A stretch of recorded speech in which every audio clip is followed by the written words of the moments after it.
Et si nous prenions la décision de rendre nos vies plus simples? Si nous commencions à prendre du plaisir en faisant beaucoup plus, mais avec moins de ressources? Si retourner à l'essentiel devenait pour chacun d'entre nous un objectif? Je m'appelle Lionel Clément et depuis une dizaine d'années, j'ai décidé de mener une vie plus simple, plus en adéquation avec mes valeurs. Durant ces 10 années, j'ai travaillé à mener une vie plus frugale et j'ai découvert que c'était absolument pas une vie triste, ennuyeuse et pleine de frustration. J'ai découvert dans la frugalité une forme d'abondance qui aujourd'hui me rend pleinement heureux, même si je suis encore loin, très loin d'être arrivé. Et je suis convaincu que cette quête de simplicité est la quête de ma vie. J'ai créé les chemins de la frugalité pour partager mon expérience, mes découvertes, mais aussi pour vous inspirer et vous donner envie, à vous aussi, de faire de l'essentiel le tout de votre quotidien. Je vous souhaite de passer un excellent moment avec moi sur ces chemins qui, au final, ne nous mènent qu'à nous-mêmes.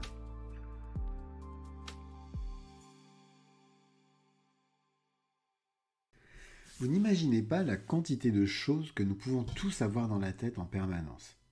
Je dis que vous n'imaginez pas pour la simple et bonne raison que vous vivez tous en permanence avec toutes ces pensées qui occupent et parfois empoisonnent votre esprit.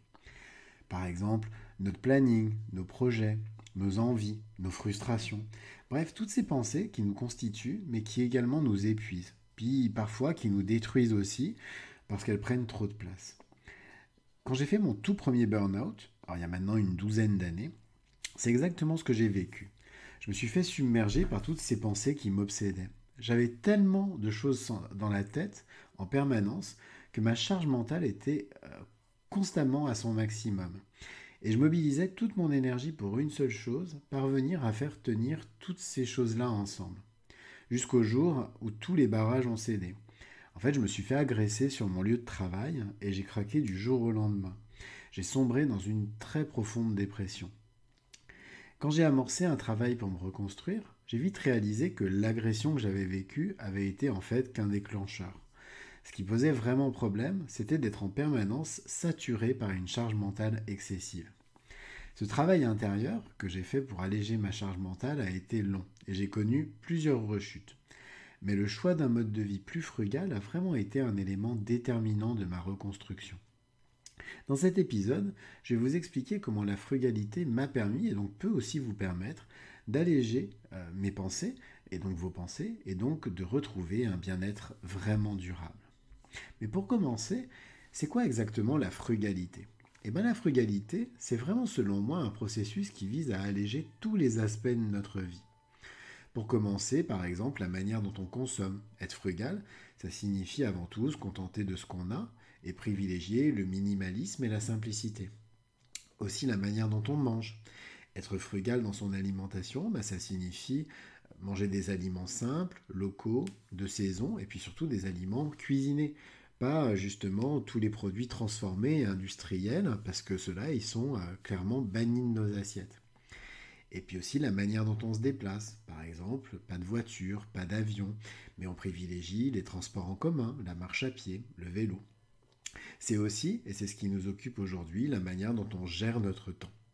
Nos vies professionnelles, qui sont souvent trépidantes, elles nous donnent de très mauvaises habitudes. En fait, elles nous poussent à occuper la moindre parcelle de notre temps de temps de nos journées. Tout ça pour que notre temps soit le plus rentable possible. Alors qu'en fait, être frugal, ça signifie prendre conscience que le repos, en fait, c'est tout aussi important que l'action et que le simple fait de se détendre, comme un sportif avant une compétition, ou un sportif qui s'étire après une compétition pour détendre justement ses muscles, ça permet d'être efficace et serein sur le moyen et le long terme. Alors, quels sont les bienfaits de la frugalité sur notre santé mentale? Quand on est frugal, on a une gestion de son temps qui est raisonnée. Comme je le répète souvent, je me fixe chaque jour uniquement 3 objectifs.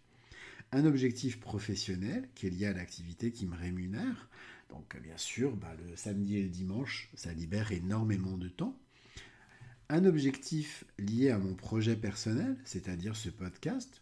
L'objectif est très clair, c'est d'arriver à publier un épisode de podcast par jour. Et puis un objectif personnel lié au sport. Donc chaque jour, j'ai un objectif d'étirement, pas un objectif de course à pied. J'ai un objectif d'étirement et puis ensuite j'ai un planning d'entraînement qui est lié à ma pratique sportive, un point c'est tout, rien d'autre. Tout le reste du temps, hors celui mobilisé pour la concrétisation de ces 3 objectifs, c'est du temps pour moi, du temps pour me reposer.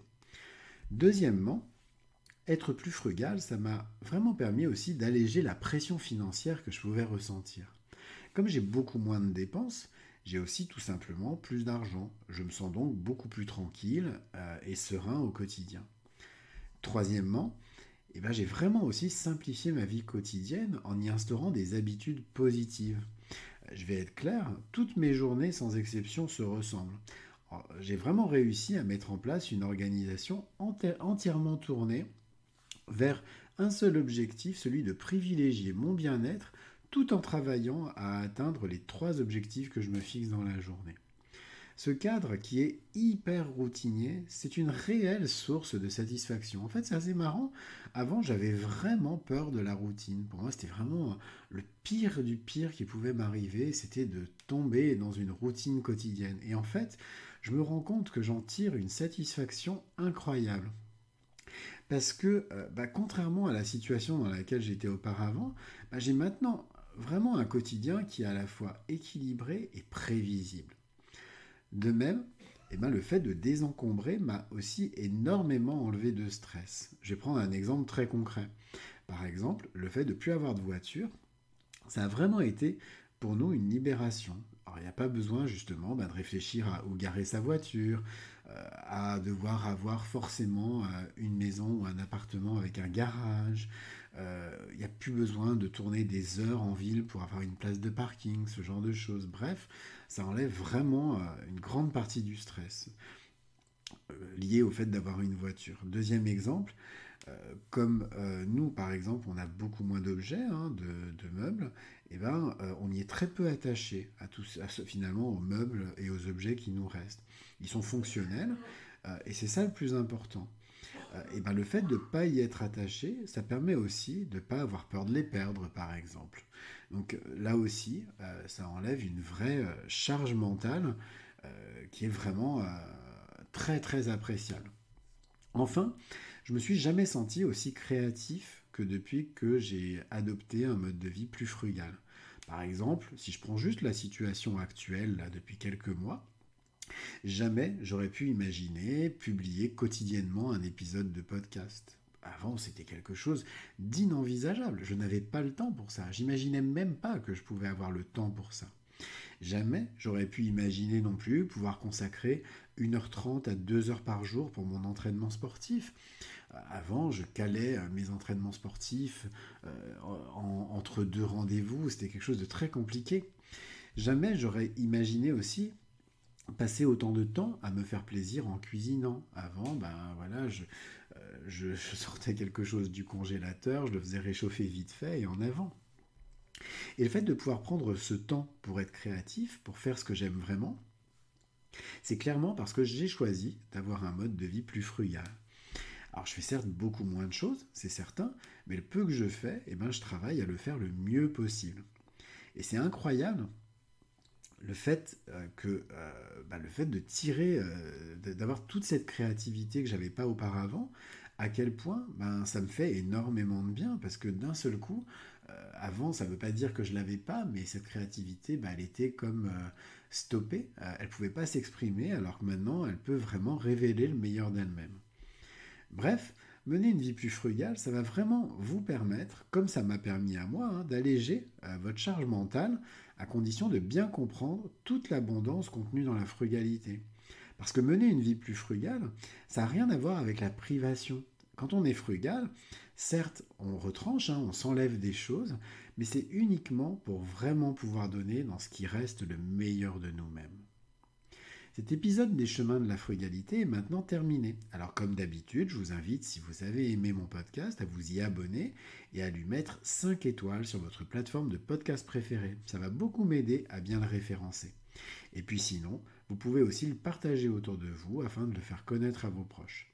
En attendant, je vous souhaite à tous une très belle journée et puis je vous dis à demain pour un nouvel épisode. Au revoir.